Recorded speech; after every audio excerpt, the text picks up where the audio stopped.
আসসালামু আলাইকুম। কি অবস্থা সবার? আশা করি ভালো আছেন।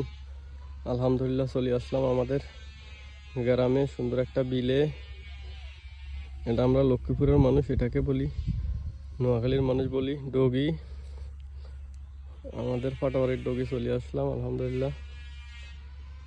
খুবই সুন্দর, দেখেন মনোরম দৃশ্য। ধান ক্ষেত, ধান আস্তে আস্তে পাকতেছে। ইনশাল্লাহ সামনের মাসও ধান কাটা হবে। দেখেন সবাই, অনেক সুন্দর একটা দৃশ্য, মনোরম দৃশ্য। এটা আমাদের পাটোয়ারির ডগি।